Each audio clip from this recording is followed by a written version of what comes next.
লোকেরা বলে আজ আমাদের খুশির দিন। লোকেরা বলে আজ আমাদের খুশির দিন, আর আমাদের বুকে এসেছেন গো, আমাদের বুকে এসেছেন গো রহমাতাল লিল আলামিন। আল্লাহুম্মা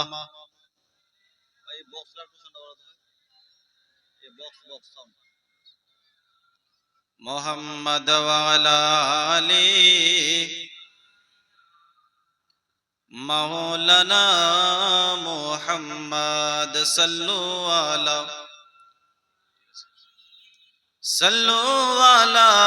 মুহাম্মদ। हरदम सुबह से निकालो, हरदम सुबह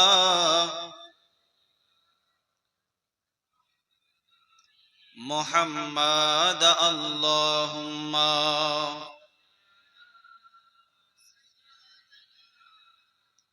मौलाना मुहम्मद वाला सैयदना। ओगो गाछटी चिन्हिल नबीजी के, मचटी चिन्हिल नबी के,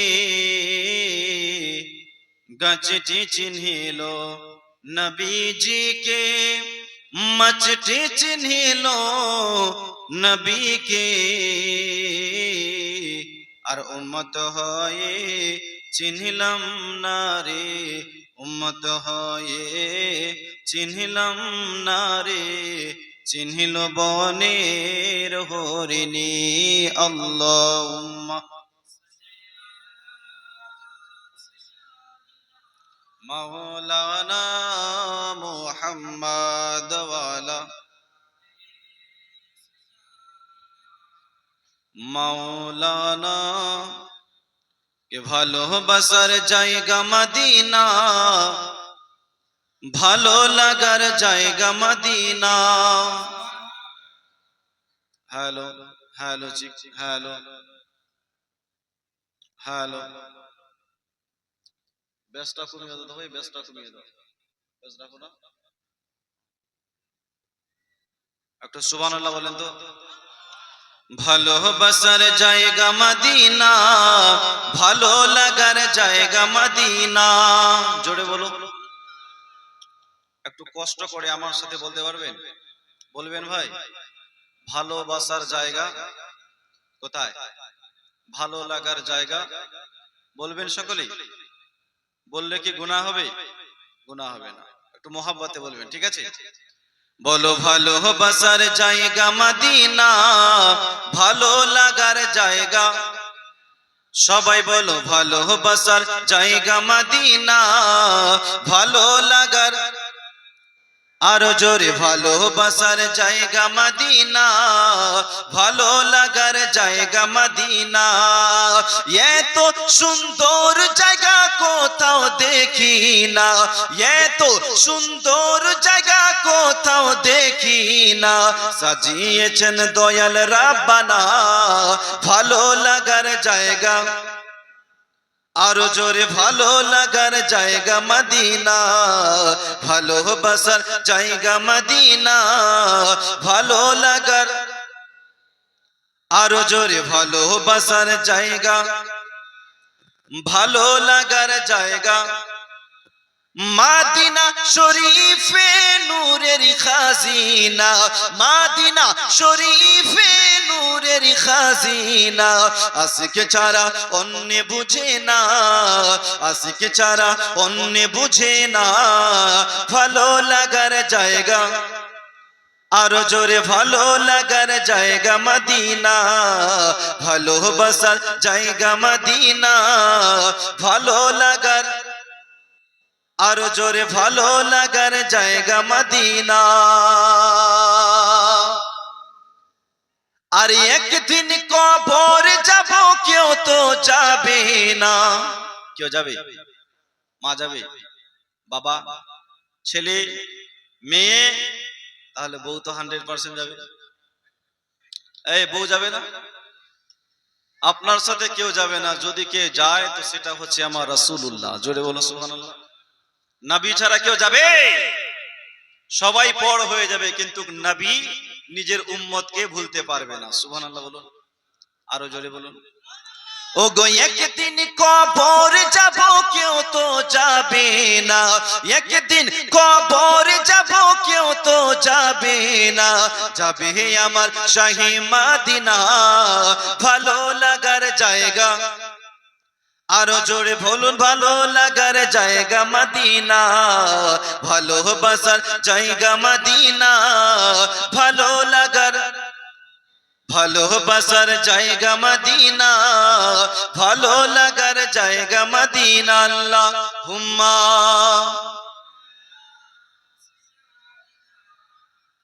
মাওলানা মুহাম্মদ ওয়া আলা আলি সাইয়্যিদিনা।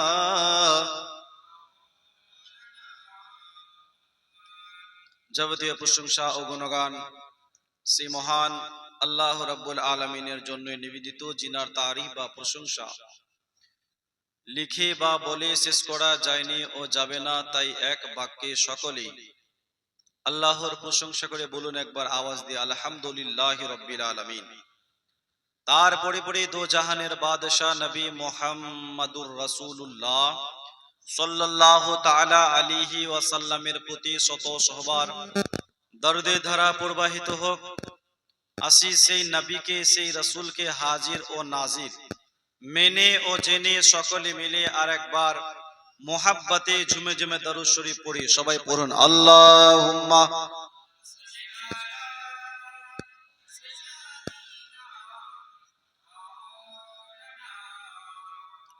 মুহাম্মাদ ওয়ালা সাইয়্যিদিনা মাওলানা मुहम्मद। शायर बोलছেন कि कौन देता है देने को मुंह चाहिए, कौन देता है देने को मुंह चाहिए, देने वाला है सच्चा हमारा नबी। जोरे बोलूं। और खल्क से औलिया, औलिया से रसूल, खल्क से औलिया, औलिया से रसूल, और रसूलों से आला हमारा नबी। जोरे बोलूं, आरो जोरे बोलूं। और ना घबराओ मुसलमानों, अभी खुदा की शान बाकी है। ना घबराओ मुसलमानों, अभी खुदा की शान बाकी है। अभी इस्लाम जिंदा है, अभी कुरान बाकी है। जोरे बोलो। और कौले मोहम्मद कौले खुदा, कौले मोहम्मद कौले खुदा, फरमान न बदला जाएगा। कौले मोहम्मद कौले खुदा, फरमान न बदला जाएगा। बदलेगा जमाना ला, मगर कुरान न बदला। जोरे बोलून, कुरान न बदला जाएगा। কোরআন পরিবর্তন হবে ভাই, হবে। আমাদের ভারতবর্ষে একটা মানুষ কোরআন পরিবর্তন করতে এসেছিল। লোকটা বলেছিলেন কোরআনে ভুল আছে। মাশাআল্লাহ, আস্তাগফিরুল্লাহ বলে। লোকটা মুসলমান ছিল, মুসলমান। লোকটার নাম হচ্ছে ওয়াসিম রিজভী। কি নাম বললাম? ওয়াসিম রিজভী। সে বলেছিল কোরআনে ভুল আছে, আমার আল্লাহ পাক আল্লাহ তাআলা ওর ধর্মটাই পরিবর্তন করে দিলেন। জোরে বলুন। আল্লাহ ছাড় দেয় কিন্তু ছেড়ে দেয় না। এই ওয়াসিম রিজভী, তোর কি মাজাল যে আমার কোরআনকে পরিবর্তন করবি? যা, আমি আল্লাহ পাক আল্লাহ তাআলা তোর ধর্মই পরিবর্তন করে দিলাম। তো মুসলমান বাবাজি ভাই, এই কোরআনে পাক থেকে আমি আয়াতে কারিমা পড়েছি। আয়াতের তরজমা পড়ে করব, তার আগে দু চারটি কথা আপনাদের মাঝে বলবো। শুনতে রাজি আছেন? শুনতে রাজি আছেন?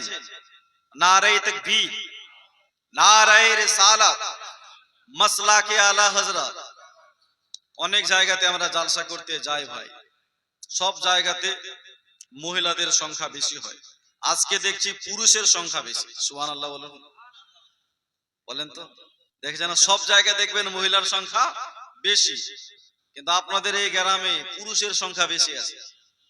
মা বোনেরা এখনো খাওয়া দাওয়াতে ব্যস্ত, কখন যে আসবে, হয়তো রাত 2টোর পরে আসতে পারে। তো আজকের এই জালসাতে আসতে পেরে ও বসতে পেরে আপনারা খুশি না বেজার? জোরে বলুন খুশি না বেজার? এটা কার মেহফিল? আমাদের নবীর মেহফিল। কার মেহফিল ভাই? আমাদের নবীর মেহফিল। আমরা কোন নবীর উম্মত?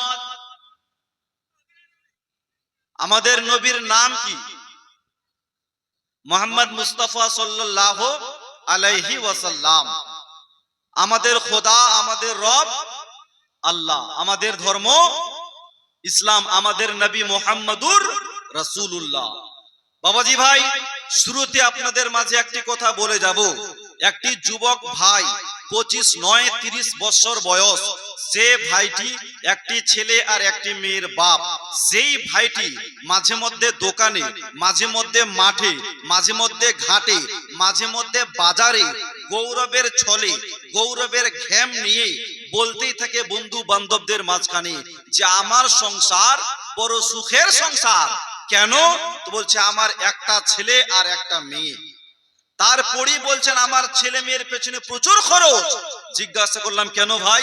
তো বলছে আমার ছেলেটা ডিউ ডপ ইংলিশ মিডিয়ামে পড়াশোনা করে, মাসে তার পেছনে 5,000 টাকা খরচ করতে হয়, মেয়েটার পেছনে মাসে 3,000 টাকা খরচ করতে হয়। কিন্তু একটি জিনিস মাথায় রাখুন, যেই বইপত্রগুলো পড়ে ছেলেটা ইংরেজি বলা শিখে, বাংলা বলা শিখে, অঙ্ক শিখে, ইতিহাস শিখে, ব্যাংক অপারেশন করতে জানে, ব্যাংকের পেট চেক করে, সেই ব্যাংকটাকে পুনরায় জীবিত রাখতে হবে কিভাবে, এই পদ্ধতি অবলম্বন করে মাটিকে নিয়ে মাঝে মধ্যে পরীক্ষা করে সূর্য কোথায় আছে, চন্দ্র কোথায় আছে, এই নিয়ে গবেষণা আরম্ভ করলো। কিন্তু একটি জিনিস মাথায় রাখুন, কেউ যদি মাটিকে নিয়ে গবেষণা করে এটাই প্রমাণিত হবে এই মাটির ভিতরে পেট্রোল বা ডিজেল আছে না নাই, এটার পরিচয় পাওয়া যায়। কেউ যদি পানিকে নিয়ে গবেষণা করে এটাই প্রমাণিত হবে এই পানির মধ্যে আয়রন আছে না নাই, এটার পরিচয় পাওয়া যায়। কেউ যদি পাথর কিনে গবেষণা করে এটাই প্রমাণিত হবে এই পাথর দ্বারা ছাদ ঢালাই চলবে কি চলবে না,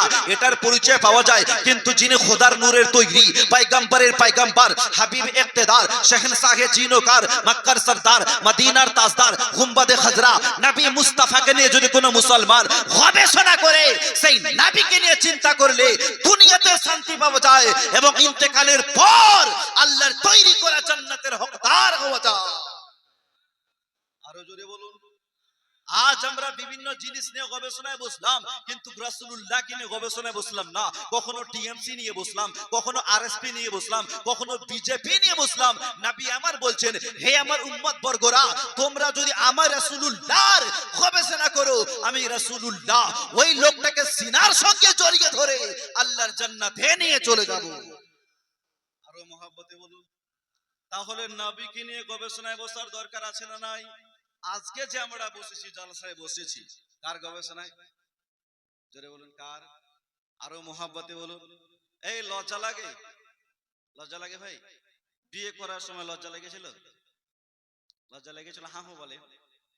লজ্জা লাগে নাই? তো এখানে লজ্জা কিসের? দুনিয়ার নেতার জন্য বললে গলা ফাটিয়ে দেন, মিম্বারের পেছনে কত চিল্লা হাল্লা করেন। আজকে দুনিয়ার নেতার জন্য বলছি না, যিনি দোনো জাহানের নেতা রাসূলুল্লাহর জন্য বলছি। জোরে বলে আরো মহব্বতে। দুনিয়ার নেতার পেছনে স্লোগান দিয়ে লাভ আছে? এই লাভ হয়েছে? নবীর পেছনে স্লোগান দিয়ে লাভ আছে না নাই? আছে না নাই? আরে আল্লাহ রাসূল ভুইলা তুমি দিচ্ছ নেতার স্লোগান, নেতাই থাকে এসি রুমে তুমি টানছো ছেলের গান। আল্লাহ রাসূল ভুইলা তুমি দিচ্ছ নেতার স্লোগান, নেতাই থাকে এসি রুমে তুমি টানছো ছেলের গান। জবাব কি তুই দিবি সেই দিন আল্লাহর দরবারে? জবাব কি তুই দিবি সেই দিন আল্লাহর দরবারে? কি লাভ হলো ঘুরে রাজনীতির পিছে বাইরে, কি লাভ হলো ঘুরে রাজনীতির পিছে? আর রাজনীতির নোংরা খেলায় পড়ে গেছো গন্ডিতে, মাথা তোমার খাইছে ও ভাই ভণ্ড কিছু পণ্ডিতে। জোরে বলুন, আরো জোরে বলুন। রাজনীতির নোংরা খেলায় পড়ে গেছো গন্ডিতে, মাথা তোমার খাইছে ও ভাই ভণ্ড কিছু পণ্ডিতে। কত মায়ের কোল যে এরা খালি করেছে, কত মায়ের কোল যে এরা খালি করেছে। কি লাভ হলো ঘুরে রাজনীতির পিছে, ভাইরে কি লাভ হলো ঘুরে রাজনীতির পিছে। ইলেকশনের পেছনে যত মানুষ মারা গিয়েছে, একটাও বড় নেতা মারা যায় না। কে মারা গেছে জানেন? কর্মীরা। বলেন, কথা বলেন। আর জেতার পরে ভোটারকে আর চিনতেই পায় না। মেম্বার সাহেব সালাম আলাইকুম, ও বেটা চিনতেই পারে না। কেন বলেন তো? আমার পেছনে আপনার পেছনে 7-8 লাখ টাকা খরচ করেছে, করেছে কি করে নাই? চিনতে পারবে? আর লাল নীল সবুজ গেরুয়া সব রংটাই তো দেখছি কালো, ভোটে জেতার পরে নেতা ভাবে শুধু নিজের ভালো। কথা বলেন ঠিক না ভাই? জোরে বলুন। লাল নীল সবুজ গেরুয়া সব রংটাই তো দেখছি কালো, ভোটে জেতার পরে নেতা ভাবে শুধু নিজের ভালো।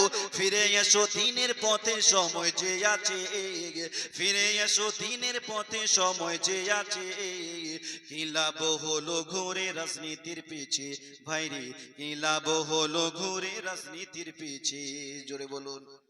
এই জন্য নবীর পেছনে স্লোগান দিলে লাভ আছে না নাই? আরো চিৎকার দিয়ে বলুন, লাভ আছে না না? মুসলমান বাবাজি ভাই, দুনিয়ার পেছনে আপনার স্লোগান দিলে জান্নাত পাওয়া যাবে না, নবীর পেছনে স্লোগান দিলে আমার আল্লাহর জান্নাত পাওয়া যাবে। বিশ্বনবী দো জাহানের বাদশা, ওই লোকটাকে সিনার সঙ্গে জড়িয়ে ধরে আমার নবী জান্নাতে নিয়ে যাবে। নবী যদি জান্নাতে নিয়ে যায়, আল্লাহ কি বারণ করবে? এই কথা বলেন, বারণ করবে ভাই? নবীকে আপনি খুশি করে দিয়েছেন, নবী আপনার প্রতি খুশি, নবী আপনাকে সিনায় জড়িয়ে ধরে আল্লাহর জান্নাতে নিয়ে যাচ্ছে, আল্লাহ কি বারণ করবে? নবী ওকে কেন জান্নাতে নিয়ে যাও বারণ করবে? করবে না, কারণ নবী যাতে রাজি আল্লাহ তাতে রাজি। জোরে বলুন, আরো জোরে বলুন। উদাহরণস্বরূপ, একজন মাস্টার মশাই স্কুলে গিয়েছেন পরীক্ষা নিতে। 10 মার্কের পরীক্ষা, 15 মিনিটের সময়।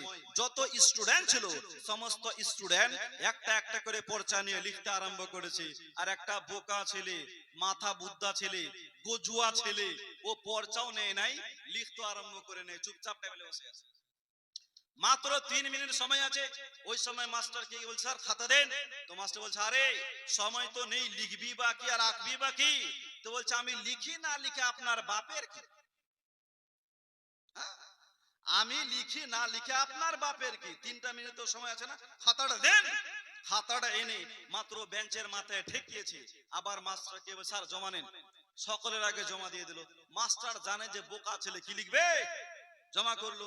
বাকি সমস্ত স্টুডেন্ট লেখা শেষ হলো, সবাই জমা করলো। মাস্টারদের একটা নিয়ম আছে, দেখবেন খাতাটাকে এইভাবে ধরে পাল্টে দেয়। কেন বলেন তো? যে আগে জমা করেছে ওর খাতা আগে চেক হবে, তাই না ভাই? রেশনের দোকানে যান, একই সিস্টেম, যে আগে জমা করেছে সে আগে মাল পাবে। ওই বোকা ছেলের পর্চা আগে চলে এসেছে, দেখছে সামনে কিছু নেই, পেছনে কিছু নেই, সাদা, ওটাকে সাইডে রাখলেন। বাকি পর্চাগুলো চেক করছে। 10-এর মধ্যে কাউকে নাম্বার দিচ্ছে 7, কাউকে দিচ্ছে 7.5, কাউকে দিচ্ছে 8, কাউকে দিলেন 8.5। এইভাবে সবাইকে নাম্বার দিয়ে লাস্টের বেলায় ওই বোকা ছেলের পর্চা আবার হাতে উঠিয়েছে আর বলছে, আরে গরম দেখিয়ে তো নিয়ে গিয়েছিলিস, কিছু লিখেছিস? হ্যাঁ স্যার লিখেছি। কই রে? সামনে কিছু নাই, পেছনে কি লিখলি? স্যার ভালো করে দেখেন আমি লিখেছি। মাস্টার আবার দেখছে, বাপ আমি তো কিছুই দেখতে পাই না, কি লিখলি? বলছেন, স্যার ভালো করে দেখেন আমি লিখেছি। মাস্টার বলছেন, বাপ তোর খাতাতে আমি কিছুই দেখতে পাই না, আচ্ছা তুই নিজে বল তো তোর খাতাতে কি লেখা আছে? ছেলেটা বলছেন, স্যার শুনুন, আমার খাতার মধ্যে আর্ট করা আছে একটা খুঁটি, একটা রশি, একটা গাই আর কিছুটা ঘাস। স্যার দেখেন আমি আর্ট করেছি, দেখেন আমি আর্ট করেছি। মাস্টার বলছেন, বাপ কিছুই দেখতে পাই না। ছেলেটা বলছেন, স্যার শুনুন, খুঁটিতে বাঁধলাম রশি, রশিতে বাঁধলাম গাই, আর ঘাসটা তো মুখের সামনে রাখি নাই, একটুখানি দূরে রেখেছিলাম। এই জন্য গাইটা জোর করে খুঁটি উবড়ে ঘাস খেয়ে স্যার এখান থেকে চলে গেছে।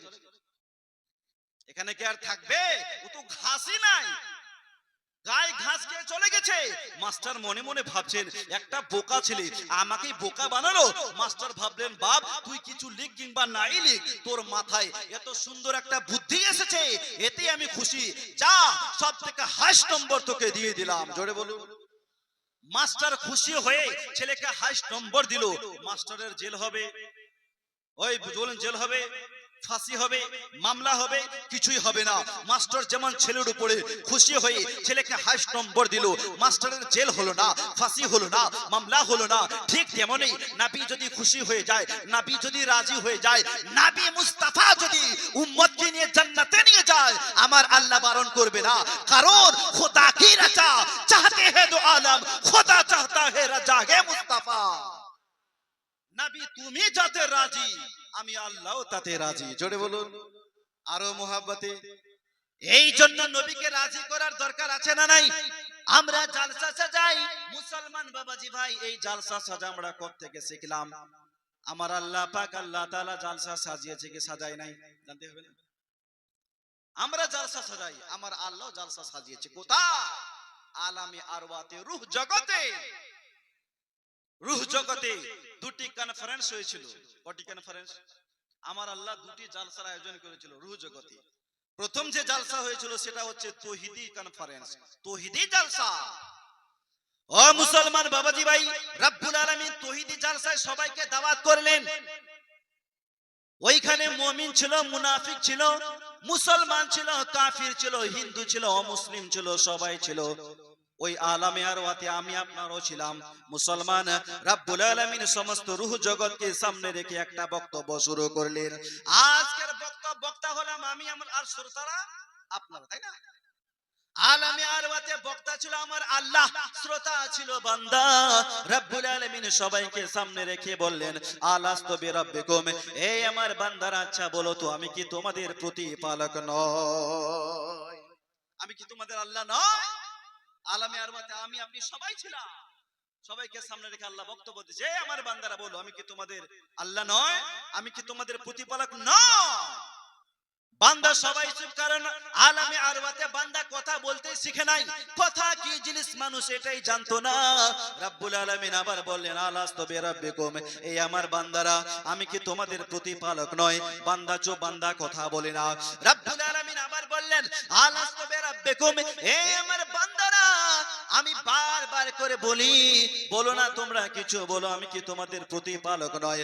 আল্লাহর কথা শোনার পর সর্বপ্রথম আমার নবী, আপনার নবী দো জাহানের বাদশাহ বলেছিলেন, কালু বালা, হ্যাঁ আপনি আমাদের আল্লাহ, আপনি আমাদের পালন কর্তা।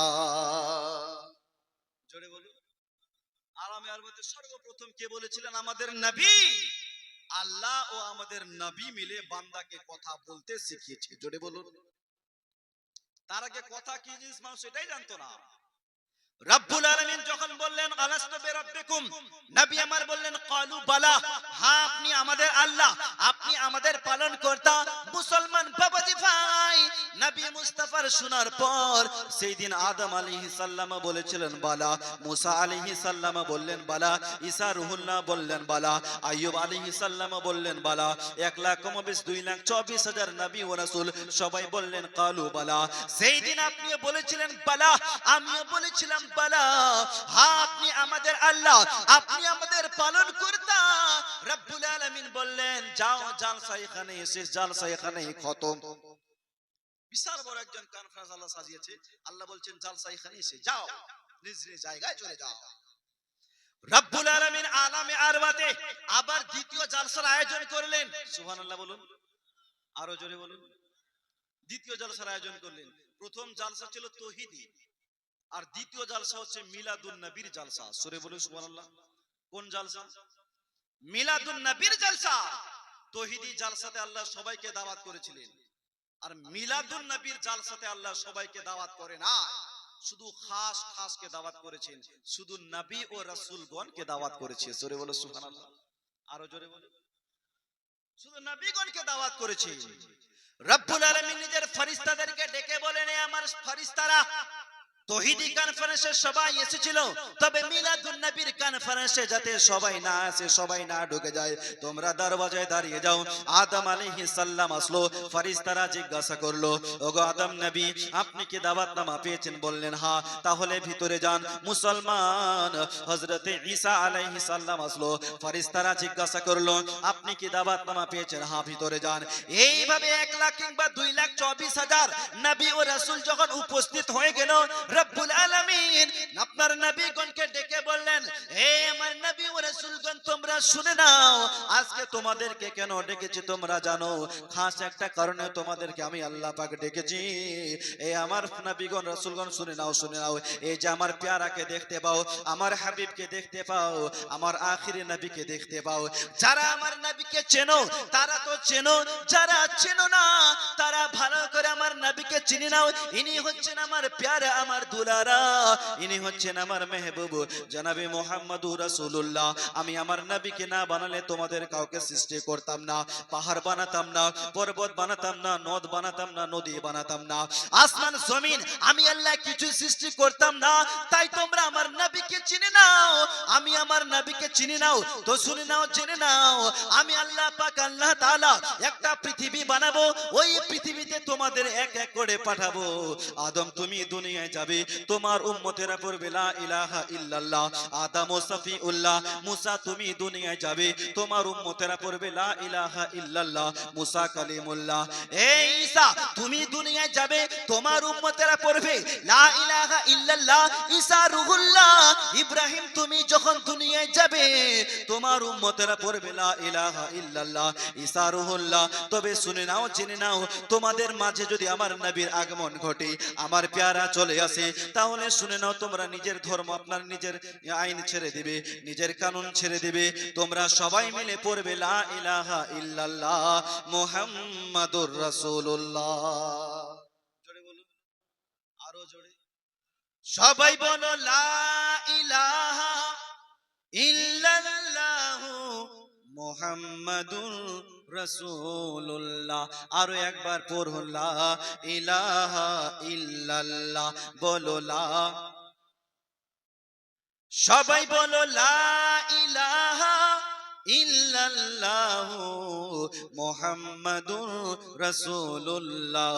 জমিনের মালিক যেই আল্লাহ, আসমানের মালিক সেই আল্লাহ। বলো লা ইলাহা ইল্লাল্লাহ। হক লা ইলাহা ইল্লাল্লাহু মুহাম্মাদুর। এই কলেমা ভালো লাগে না? শ্রেষ্ঠ জিকির, শ্রেষ্ঠ জিকির লা ইলাহা ইল্লাল্লাহ মুহাম্মাদুর রাসূলুল্লাহ। এটা হচ্ছে শ্রেষ্ঠ জিকির। এখন বাংলাদেশে জিকিরের অভাব নাই। বাংলাদেশের বক্তার ওয়াজ শুনেন, কত রকমের জিকির দেখবেন, হয় কি হয় না? কেউ বলছে বসেন বসেন, বসে যান, শুনেছেন? ভাইরাল জিকির। এমন এমন জিকির বের হয়ে, জিকিরের মধ্যে আল্লাহ আল্লাহ রাসূলের নাম বলা হয় না। কেউ বলছেন হিক উ ই উ, চলছে জিকির। এই জিকিরকে জাহান্নামে নিয়ে যাবে, এই জিকির জাহান্নামে নিয়ে যাবে। কত জিকির আছে, সুবহানাল্লাহ, আলহামদুলিল্লাহ, আল্লাহু আকবার, লা ইলাহা ইল্লাল্লাহ মুহাম্মাদুর রাসূলুল্লাহ। মুসলমান বাবাজি ভাই, এই সমস্ত জিকির না বলে কি কি বলে যাচ্ছে? ও মুসলমান বাবাজি ভাই, আপনাদের মাঝে আমি বলছিলাম, রব্বুল আলামিনের জলসা সাজিয়েছেন কোথায়? আলামে, কোথায়? আলামে আরওয়াতে। মুসলমান বাবাজি ভাই বলছিলাম আপনাদের মাঝে, রব্বুল আলামিন শুধু আমাদেরকে খেতিবাড়ি করার জন্য পাঠায় নাই, রব্বুল আলামিন শুধু বিয়ে করার জন্য পাঠায় নাই। আল্লাহ কেন পাঠালেন? রব্বুল আলামিন বান্দার জন্য জমিন বিছালো, আসমান বানালো, পাহাড় বানালো। আল্লাহ ডেকে বললেন, বান্দা যাহা কিছু দেখছো আমি আল্লাহ তোমার সুখের জন্যই বানিয়েছি। কিন্তু বান্দা তুমি জানো আমি আল্লাহ তোমাকে কেন সৃষ্টি করলাম? তোমাকে কেন বানালাম তুমি জানো? ওমা খালাকুল জিন্না ওয়াল ইনসা ইল্লা লিয়াবুদুন। আমি জিন এবং মানুষকে সৃষ্টি করি নাই, করেছি তো আমি আমার ইবাদতের জন্য। জোরে বলুন, আরো মহাব্বতে বলুন। আল্লাহ পাক আল্লাহ তাআলা আমাদেরকে ইবাদতের জন্য পাঠিয়েছে, কিন্তু আজ আমাদের মসজিদ ফাঁকা পড়ে থাকে, হয় কি হয় না? জোহরের সময় লোক দেখা যায় না, আসরের সময় লোক পাওয়া যায় না। যদি ইমাম সাহেব একদিন অথবা 2 দিনের ছুটি নিয়ে চলে যায়, ওই সময় নামাজি তো দূরের কথা, অনেক সময় মসজিদে আজান দেওয়ার লোক পাওয়া যায় না। কথা বলেন, জোহরের সময় চলে যায় মসজিদ আজান হয় না, আসরের সময় চলে যায় মসজিদ আজান হয় না। এই মসজিদ কাল হাসরের ময়দানে আপনার ওই সাক্ষী দিবে রব্বুল আলামিন তোমার ঘর নির্মাণ করেছিল কিন্তু তোমার ঘরে মানুষ নামাজ পড়তে আসে নাই। বাবাজি ভাই, শুধু খেতে বাড়ি করলে হবে না, আল্লাহ যে আমাদেরকে পাঠিয়েছে আমাদেরকে নামাজ পড়া লাগবে, ইবাদত করা লাগবে। মানুষের 50 বছর 60 বছর হয়ে গেছে, এখনো পর্যন্ত মসজিদে গেল না। অধিকাংশ মানুষ তো জানি না মসজিদের ভিতরে কোন দিকে কি আছে। শুধু জালসা শুনলেই হবে না, আল্লাহর ঘর মসজিদে গিয়ে নামাজ আদা করতে হবে। আর কিছু কিছু অলস মানুষ আছে, এরা মসজিদে যেতেও চায় না, বাড়িতেই পড়ে। আছে কি আছে না? বলেন হ্যাঁ বলেন। এরকম লোক নাই? আমাদের সমাজের মধ্যে অনেক লোক আছে, সপ্তাহে কোনোদিন যায় না, জুম্মার দিন নামাজ পড়তে গিয়েছে। জুম্মার দিন কিছু কিছু ছেলে পোলাপান আছে, এরা পেছনের লাইনে দেখবেন মানুষের সঙ্গে হাসাহাসি করে কি করে না? সপ্তাহে তো কোনোদিন যায় না, যদিও জুম্মার দিন যায় তো লাইনের পেছনে বাচ্চাদের সঙ্গে হাসি মজাক করে, আর বাড়িতে এসে মনে মনে ভাবে আমি আল্লাহকে খুশি করে দিয়েছি। বলেন তো বাপ, এই রকম নামাজ পড়লে কি আল্লাহ খুশি হবে? এই কথা বলেন হবে? খুশি হবে না। একটা বহিরা লোক, বহিরা অসুস্থ, ওর বাড়ির পাশে একটা লোক অসুস্থ বিছানায় পড়ে আছে, আর এই বহিরা লোকটা ভাবছে যে আমি আমার পড়োশীকে যদি দেখতে না যাই তো লোকটা মনে মনে কি ভাববে, তাই না? একটা দিন আমাকে দেখতেও আসলো না, তো আমি দেখতে যাব, আর ও বেটা কি বলবে আমি তো শুনতেই পাই না, দেখতে কেমন করে যাই। এই বহিরা মনে মনে 3টা প্রশ্ন করলেন। ওকে গিয়ে প্রথমে বলবো, ভাই কেমন আছেন? তো নিশ্চয়ই বলবে মোটামুটি ভালো আছে। তো দেখবো যে ওর ঠোঁট হিলছে, শুনতে পাই কিংবা নাই পাই, বলবো আলহামদুলিল্লাহ। দ্বিতীয় প্রশ্ন মনে মনে ভাবলেন, দ্বিতীয় প্রশ্ন করবো, ভাই কোন ডাক্তারের কাছে চিকিৎসা করো? সে নিশ্চয়ই বড় ডাক্তারের নাম নিবে, দেখবো যে ওর ঠোঁট হিলছে, বলে দেবো ওটা বড় ডাক্তার, ভালো ডাক্তার। তৃতীয় নম্বর প্রশ্ন মনে মনে ভাবছেন, ওকে তৃতীয় প্রশ্ন করবো, ভাই খাওয়া দাওয়ার কি চলছে? তো অসুস্থ মানুষ ফলমূলের নাম নিবে, দেখবো ওর ঠোঁট হিলছে, বলবো ভাই এটা ভালো কর, ওটাই চালা। এই 3টা প্রশ্ন নিয়ে লোকটাকে দেখতে গিয়েছে। যাওয়ার পর বলছে, আসসালামু আলাইকুম ভাই কেমন আছেন? বলছে অসুখে মরছি, দেখছে ওর ঠোঁট হিলছে, বলছে আলহামদুলিল্লাহ। কি বলেছে? দেখছে ওর ঠোঁট হিলেছে, তো বলছে আলহামদুলিল্লাহ। আর ও মনে মনে ভাবছে বেটা আমাকে দেখতে আসবে না মারতে আসবে। আমি বলছি অসুখে মরছি, ও বলছে আলহামদুলিল্লাহ। লোকটা রেগে চোখ মুখ সব লাল হয়ে গেছে। দ্বিতীয় প্রশ্ন করলেন, ভাই কোন ডাক্তারের কাছে চিকিৎসা করো? তো রিগে বলছে আমার ডাক্তার মালাকুল মউত। কোন ডাক্তার? আমার ডাক্তার মালাকুল মউত। এই বুড়িটা দেখছে ওর ঠোঁট হিলেছে, তো শুনতে পায় না, তো বলছে খুব ভালো ডাক্তার, ওর কাছে চিকিৎসা চালাও। তৃতীয় প্রশ্ন করলেন, ভাই কি খাবার দাবার চলছে? তো রেগে বলছে বিষ খাচ্ছে, বিষ। তো বলছে ওটাই চালাও, চেঞ্জ করবে না, ওটাই চালাও। লোকটাকে দেখে বাড়িতে চলে আসলাম, মনে মনে ভাবছেন হয়তো লোকটাকে খুশি করে দিয়েছি। লোকটা খুশি হয়েছে ভাই? এই খুশি হয়েছে? খুশি হয় নাই, বরং উল্টা নারাজ হয়ে গেছে। এই রকম কিছু আমাদের সমাজের মধ্যে কিছু মানুষ আছে, এরা নামাজ পড়তে যায়, হাসি মজাক করে চলে আসে, আর মনে মনে ভাবে আমি আল্লাহকে খুশি করে দিয়েছি। মুসলমান, আল্লাহ খুশি হয় না, বরং আমার আল্লাহ নারাজ হয়ে যায়। মুসলমান, নামাজ এমন ভাবে পড়তে হবে, মনে করতে হবে যে আমি আল্লাহকে দেখছি। জোরে বলো সুবহানাল্লাহ। যদিও আল্লাহকে দেখছি না, মনে করতে হবে রব্বুল আলামিন আমাদেরকে দেখছেন। সুবহানাল্লাহ বলো। ও মুসলমান বাবাজি, আল্লাহর নবী দো জাহানের বাদশা, এই জন্যই তো বলেছেন আমার আল্লাহ কোরআনে বলছেন আকিমুস সালাহ, বান্দা নামাজ পড়ো। বিশ্ব নবী দো জাহানের বাদশা বললেন as-সালাতু মিফতাহুল জান্নাহ, নামাজ হচ্ছে জান্নাতের চাবি। রব্বুল আলামিন বললেন আকিমুস সালাহ, হে আমার বান্দারা তোমরা নামাজ পড়ো। বিশ্ব নবী দো জাহানের বাদশা বললেন as-সালাতু মিরাজুল মুমিনিন, নামাজ হচ্ছে মুমিনদের জন্য মিরাজ। বিশ্বনবী দো জাহানের বাদশা এক হাদিসের মধ্যে বলেছেন, যেই লোকটা 40 দিন ধরে 5 ওয়াক্তের নামাজ জামাতে তাকবীরে তাহরিমার সহিত আদা করবে, রব্বুল আলামিন ওর জন্য 2টি পদ পরিষ্কার করে দেয়।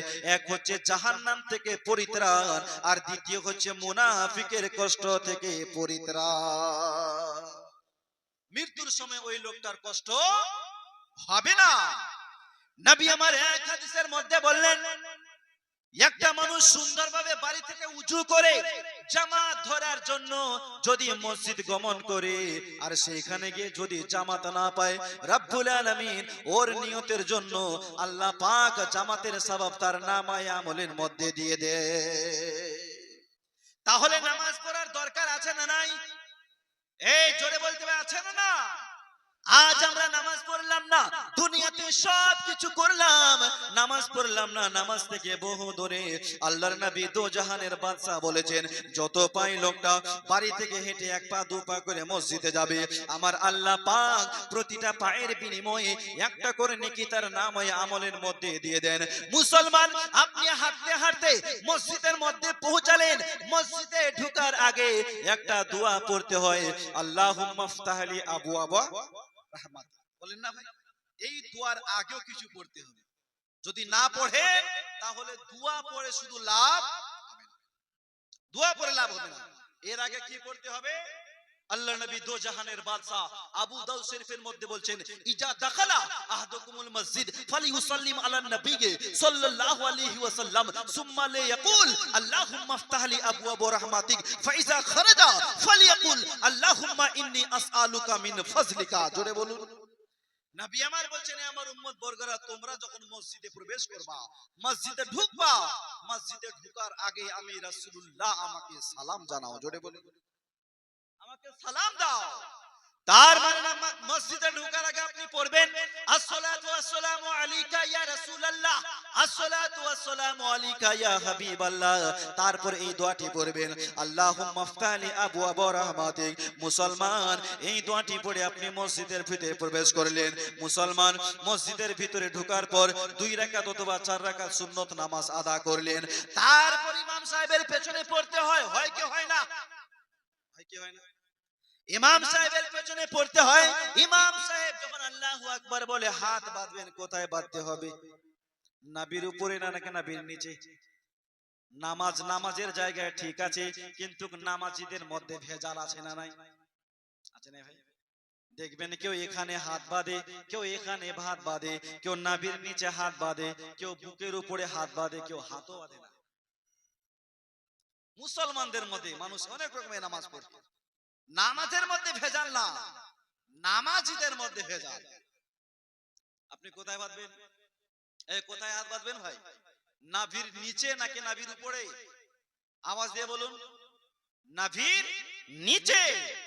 বিশ্বনবী দো জাহানের বাদশা জনাবে মুহাম্মদুর রাসূলুল্লাহ সাল্লাল্লাহু আলাইহি ওয়াসাল্লামের হাদিস, আন্না আলী রাদিয়াল্লাহু তাআলা আনহু কালা সুন্নাতু ওয়াজআল কাফি আলাল কাফি ফি সলাতি তাতা সুররা। হযরতে আলীকে একজন জিজ্ঞাসা করলেন, আলী, নামাজের মধ্যে হাত বাঁধার সুন্নত তরিকাটা কেমন? মাওলাই আলী বললেন, তাতা সুররা, নাভির নিচে হাত বাঁধতে হবে। নাভির নিচে হাত বাঁধা মাওলাই আলীর সুন্নাত, নাভির নিচে হাত বাঁধা হযরতে আবু বকরের সুন্নাত, নাভির নিচে হাত বাঁধা উমারে ফারুকের সুন্নাত, নাভির নিচে হাত বাঁধা আমাদের ইমামে আযম আবু হানিফার সুন্নাত, নাভির নিচে হাত বাঁধা স্বয়ং দো জাহানের বাদশা নবী মুস্তাফার সুন্নাত। এই কানার দল হাদিসে খুঁজে পায় না। নিজের মন মনে এখানে হাত বাঁধে। বাঁধে কে বাঁধে না? এটা নিজের মন মনে। একটা যদি সহিহ হাদিস দেখাতে পারি, কাল থেকে আমি ভাবি হয়ে যাবে। একটা যদি দেখাতে পারি। ও মুসলমান বাবাজি ভাই, আমরা হাত বাঁধলাম কোথায়? নাভির নিচে। তারপর ইমাম সাহেব কেরাত করে সূরা ফাতিহা পড়ে। আমাদের মধ্যে কিছু মুসলমান আছে, ইমাম সাহেবের পেছনে সূরা ফাতিহা পড়ে, ইমামও পড়ে, ও পড়ে, দুজনই পড়ছে। পড়ে কি পড়ে না? আমরা হানাফি মুসলমান, ইমামের পেছনে সূরা ফাতিহা পড়ি না। মুসলমান, হাদিস কোরআনের মধ্যে আছে না নাই? যদি হাদিস কোরআনে থাকে মানবো, না হলে মানবো না, তাই না? হাদিস কোরআনে মানে দেখো। মুসলমান, কোরআনে পাক খুলুন, সূরা আরাফ পারা 9 রুকু নাম্বার 14। রব্বুল আলামিন বললেন, ওয়াইজা কুরিয়াল কুরআনু ফাসতামিউ লাহু ওয়ানসিতু লাআল্লাকুম তুরহামুন। যখন কোন জায়গায় কোরআন শরীফ পড়া হয় সেই কোরআনকে তোমরা শোনো এবং বোঝার চেষ্টা করো। মুসলমান শুধু তাই নয়, মুসলিম শরীফ খুলেন হযরত আবু হুরায়রা ওয়া কাতাদা রাদিয়াল্লাহু তাআলা আনহু থেকে বর্ণিত, লাইউমাকুম আহাদুকুম ইযা কাব্বারা ফাকাব্বিরু। মুসলমান বিশাল বড় হাদিস আছে। আল্লাহর নবী দো জাহানের বাদশা নবী মুহাম্মদুর রাসূলুল্লাহ সাল্লাল্লাহু তাআলা আলাইহি ওয়াসাল্লাম বলেছেন, আমার নবীর ফরমান, ইমামের পেছনে আপনি ইমামের পেছনে মুক্তাদি সূরা ফাতিহা পড়তে পারবে না। ইমামের পেছনে মুক্তাদি সূরা ফাতিহা পড়তে পারবে না। মুসলমান বাবাজি, আল্লাহর নবী বলছেন, মান সাল্লা রাকাতান লাম ইয়াকরা ফিহা উম্মুল কুরআন ফালাম ইউসাল্লি ইল্লা আইয়াকুনা ওয়ারাল ইমাম। নবী আমার বলছেন, কেউ যদি এক রাকাত অন্তত নামাজ পড়ে এবং সেই রাকাতে যদি সূরা ফাতিহা না পড়ে তাহলে তার নামাজ হবে না। কিন্তু সেই লোকটা যদি ইমামের পেছনে নামাজ পড়ে তাহলে তাকে সূরা ফাতিহা পড়তে হবে না। জোরে বলুন, ফাতিহা পড়তে হবে না। এটাই সিদ্ধান্ত। মুসলমান বাবাজি ভাই, যখন সূরা ফাতিহা ইমাম সাহেব শেষ করবে তখন মুক্তাদিকে আমিন বলতে হবে, হবে কি হবে না? আমরা এমন আসতে বলি পার্শ্বের লোকটা শুনতে পায় না, কিন্তু আমাদের এক শ্রেণীর মুসলমান আছে এত জোরে আমিন বলে দেখবেন পার্শ্বের বাচ্চা থাকলে ভয় পেয়ে যায়। একসাথে যদি 200-300 মানুষ আমিন বলে কত আওয়াজ হবে, হবে কি হবে না? আমিন আসতে বলতে হবে। এটাও হাদিস এবং কোরআন থেকে প্রমাণিত। সাহাবারা আমিন আসতে বলেছে, তাবিঈরা আপনার আমিন আসতে বলেছেন। আর এই নালায়েক এমন জোরে বলে, মুসলমান আমরা যখন নামাজ পড়ি আমাদের যখন সূরা ফাতিহা শেষ হয়ে যায়, সূরা ফাতিহার পরে পরে ফারিস্তারা শুনে আমিন বলে। সুবহানাল্লাহ। ফারিস্তারা, আচ্ছা ফারিস্তাদের আমিনকে আমরা শুনতে পাই? শুনতে পাই ভাই? আমিন আসতে পড়তে হবে, আমিন জোরসে পড়তে হবে না। ও মুসলমান বাবাজি ভাই, যাই হোক মুসলমান বাবাজি ভাই, ইমাম সাহেবের পেছনে 2 রাকাত অথবা 4 রাকাত নামাজ সমাপ্ত করলাম, সালাম ফিরালাম, আসসালামু আলাইকুম ওয়া রাহমাতুল্লাহ, আসসালামু আলাইকুম ওয়া রাহমাতুল্লাহ। তারপর আমরা বলি আস্তাগফিরুল্লাহ, আস্তাগফিরুল্লাহ বলি কি বলি না? কয়বার বলি ভাই? কয়বার? 3 বার। নামাজের পর সালাম ফিরানোর পর 3 বার আস্তাগফিরুল্লাহ পড়া যাবে কি যাবে না? আল্লাহর নবী দো জাহানের বাদশা পড়েছেন কি পড়েন নাই? আপনি হাদিসে পাক বলুন, আল্লাহর নবী বলছেন, ওয়া ইজা ইনসারাফা মিনাস সালাতি আস্তাগফিরুল্লাহ সালাসান। আল্লাহর নবী দো জাহানের বাদশা যখনই নামাজ সমাপ্ত করতেন অর্থাৎ সালাম ফিরাতেন, আমার নবী সালাম ফিরার পরে পরেই 3 বার আস্তাগফিরুল্লাহ পড়তেন। 3 বার আস্তাগফিরুল্লাহ পড়লাম। 3 বার আস্তাগফিরুল্লাহ পড়ার পর আমরা আয়াতুল কুরসি পড়ে সিনাতে ফু দিই। কি দিই না? যেই লোকটা আয়াতুল কুরসি জানে না ওই লোকটা 3 বার সূরা ইখলাস পড়ে সিনাতে ফু দিবে। সূরা ইখলাস কোনটা জানেন জি? কোনটা? একটা লোকের দুলহা দেখতে গিয়েছে, দুলহা, হ্যাঁ দুলহা দেখতে গিয়েছে। তো লোকেরা বলছে, বাবা কতদূর পড়াশোনা করেছো? তো বলছে বিএ পাস করেছি। বলছে আরবি পড়েছো? বলে হ্যাঁ হালকা হালকা করে পড়েছি। তো সূরা ফাতিহাটা জানো? বলে হ্যাঁ জানি। সূরা ফাতিহা পড়ো তো। তো ছেলেটা পড়তে পারছে না। তো ওর বাপ বলছে, আরে সূরা ফাতিহা জানিস না? পড় লা ইলাহা ইল্লাল্লাহ মুহাম্মাদুর রাসূলুল্লাহ। ওর বাপ বলছে, আরে সূরা ফাতিহা জানে না, পড় লা ইলাহা ইল্লাল্লাহ মুহাম্মাদুর রাসূলুল্লাহ। সূরা ফাতিহা বলল। তো কিছু মানুষ আবার সূরা জানে, ওর নাম জানে না, তাই না ভাই? সূরাটা জানে, নাম জানে না। সূরা ইখলাস যেই লোকটা আয়াতুল কুরসি পড়তে পারবে না ওই লোকটা 3 বার কুল হুয়াল্লাহু আহাদ এই সূরাটি পড়ে সিনাতে ফু দিবে। আমার নবীকে সাহাবারা বলেন, হুজুর এই যে প্রত্যেক ফরজ নামাজ বাদ আয়াতুল কুরসি পড়ে সিনাতে ফু দিই, হুজুর এতে আমরা কি পাবো? এতে আমাদের লাভ কি? আল্লাহর নবী দো জাহানের বাদশা বলেন, এই আমার সাহাবারা, যেই লোকটা 5 ওয়াক্তের নামাজের নামাজি হবে প্রত্যেক ফরজ নামাজ বাদ একবার আয়াতুল কুরসি পড়ে সিনাতে ফু দিবে, ওই লোকটা যেই দিন মারা যাবে ওই লোকটার ইন্তেকালের পর আল্লাহ পাক আল্লাহ তাআলা ওই আয়াতুল কুরসিকে সুন্দর একটা মানুষের রূপ ধারণ করাবে, তার কবরের পাশে তার করিয়ে রাখবে। সাহাবারা বললেন, নবী গো, ও নবী ওই আয়াতুল কুরসি কবরের পাশে দাঁড়িয়ে দাঁড়িয়ে কি করবে? নবী আমার বললেন সাহাবারা শুনে নাও, আযাবের ফারিস্তাকে তার কবরের মধ্যে প্রবেশ করতে দেবে না। জোরে বলেন একটু। আযাবের ফেরেশতাকে তার কবরে ঢুকতে দেবে না। সাহাবারা বললেন হুজুর কতদিন দেবে না? নবী আমার বললেন শুনে নাও, কিয়ামতের সকাল পর্যন্ত ওই আয়াতুল কুরসি কবরের পাশে থেকে হিলবে না। এই জন্য নামাজের পর অবশ্যই আয়াতুল কুরসি পড়ে সিনাতে ফু দিবেন। বাবাজি ভাই, আয়াতুল কুরসি পড়ে সিনাতে ফু দিলাম, লাস্টের বেলায় হাত দুখানা উত্তোলন করে আল্লাহ, আমরা আল্লাহর কাছে মোনাজাত করি না ভাই? আল্লাহর কাছে দোয়া করি, আল্লাহর কাছে চাই। কিছু মানুষ চায় না, কিছু মানুষ দোয়া করে না। দেখবেন শুধু ফরজ নামাজ পড়ে দৌড়ে চলে যায়, সুন্নত পড়ে না। এরকম লোক নাই ভাই? আপনাদের মসজিদে ঢুকে না? এই সমস্ত লোককে যদি লাত মেরে মসজিদ থেকে তাড়িয়ে দেন তো সাইয়েদনা উমারে ফারুকের সুন্নত আদা হবে। সুবহানাল্লাহ। কার সুন্নত? উমারে ফারুকের সুন্নত আদা হবে। শরীয়তের বিপক্ষে নবীকে কেউ গালি দিলে উমারে ফারুক তলোয়ার দিয়ে ওর গর্দনকে উড়িয়ে দিত। মুহাব্বতে বলুন সুবহানাল্লাহ। দেখবেন চলে যায়, দোয়া করে না। আমরা